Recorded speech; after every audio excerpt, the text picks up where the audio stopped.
अर्जुन वाह, एक सांस में तुम ज्ञान की बड़ी बड़ी बातें करते हो और दूसरी सांस में अपने को शिष्य मानकर मुझसे ज्ञान और मार्गदर्शन की याचना भी करते हो।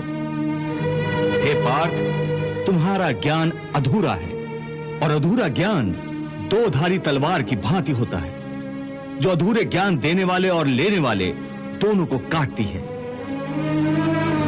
इसलिए सबसे पहले तुम्हें इस घातक तलवार को छोड़ना होगा, ना कि अपने गांडीव को। परंतु तुम तो उल्टा ही काम कर रहे हो। तुम्हारे हाथ में अधूरे ज्ञान की तलवार है और तुमने अपना गांडीव नीचे छोड़ दिया है। हे केशव, मैं क्या करूं? मेरा मन और मस्तिष्क उस धर्म कांटे की भांति डोल रहा है, जिसके दोनों पलड़ों में बराबर बराबर मात्रा में ज्ञान और अज्ञान दोनों रखा हुआ है।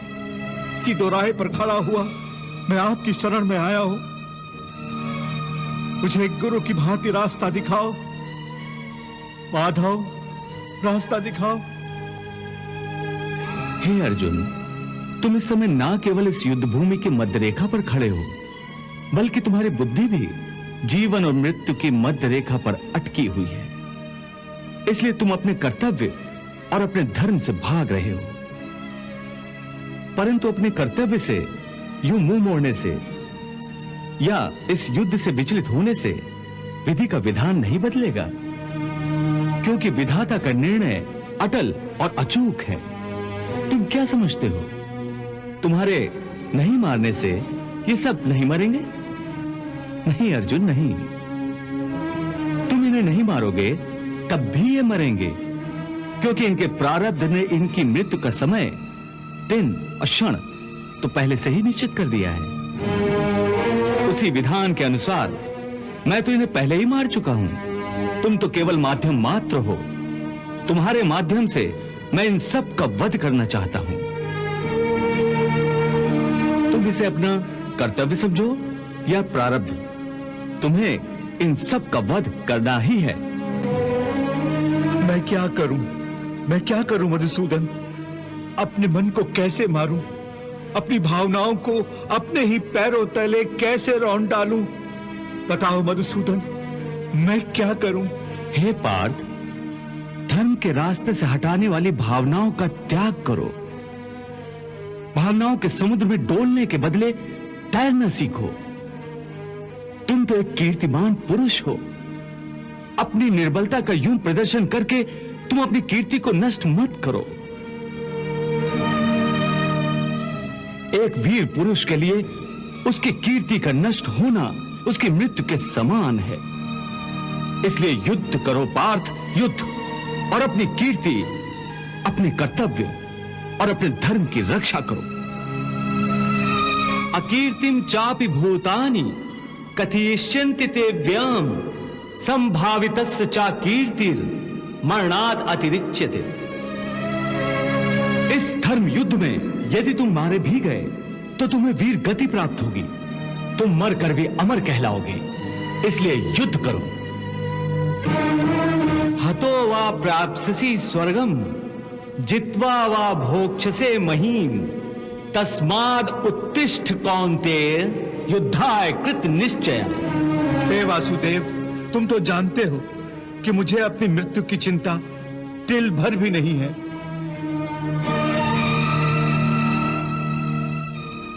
हे अर्जुन, मैं जानता हूं तुम इस धर्म युद्ध में अपने प्राणों की आहुति देने से जरा भी नहीं घबराते। तुम्हारे हृदय की यह दुर्बलता केवल अपने संबंधियों के आदर में है, जो इस धर्म के क्षेत्र में अर्थहीन हैं। तुम्हें अपने संबंधियों की मृत्यु की चिंता है, परंतु तुम्हारा यह विचार तुम्हारे अज्ञान का खुला प्रतीक है। तुम ठीक कह रहे हो केशव। इस समय मेरी बुद्धि अज्ञान के अंधकार में डूबी जा रही है।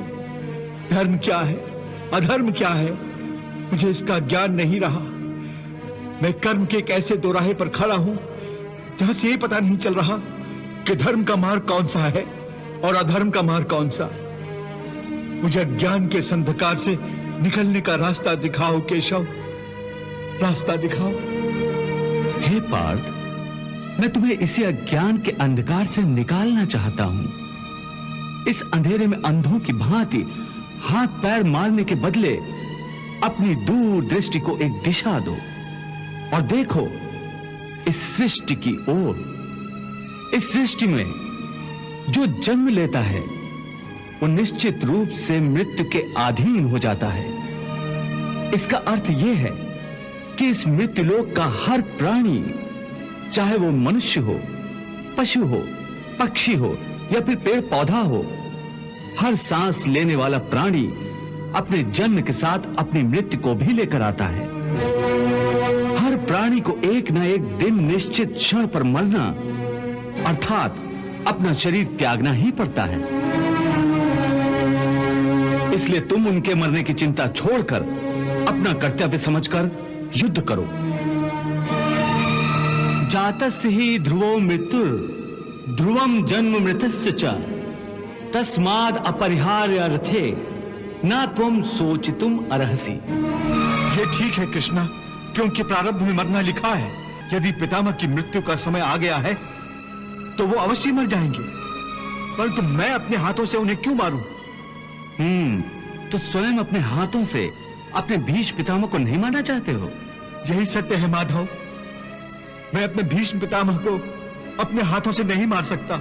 तो ठीक है, मत मारो, परंतु पहले मुझे ये तो बताओ कि कौन है तुम्हारे भीष्म पितामह? कहां है तुम्हारे भीष्म पितामह? ये क्या पूछ रहे हो? तुम्हें दिखाई नहीं देते क्या? वो सामने ही तो है खड़े भीष्म पितामह। वो जो रथ के ऊपर खड़ा है? हाँ, वही तो। पर वो जो रथ के ऊपर खड़ा दिखाई दे रहा है पार्थ, वो तो केवल भीष्म पितामह का शरीर है। मैं पूछता हूं असली भीष्म पितामह कौन है, कहां है? हे कृष्णा, तुम्हारी बात मेरी समझ में नहीं आ रही है। वो जो दिख रहा है वो भीष्म पितामह नहीं है, केवल शरीर है। इसका अर्थ है कि भीष्म पितामह कोई और है। अवश्य, यही तुम्हें समझा रहा हूं मैं। देखो ध्यान से,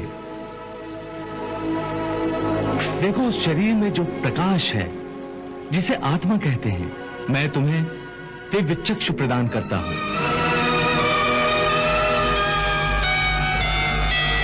इन दिव्य चक्षुओं से देखो उस आत्मा को।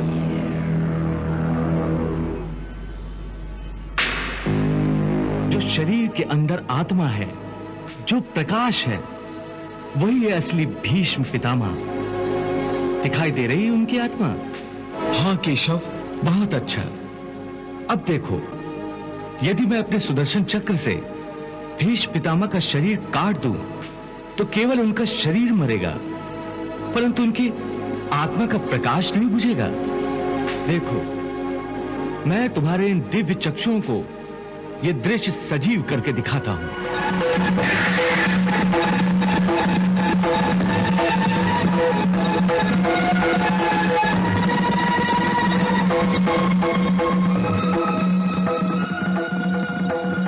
देख लिया अर्जुन, मेरे सुदर्शन से केवल उस शरीर का नाश हुआ है, उसकी आत्मा का दिया अब भी उसी प्रकार चल रहा है। हे कौन्ते, इस परम सत्य को अच्छी तरह समझ लो कि विश्व में केवल शरीर नाशवान है, किंतु आत्मा अविनाशी है।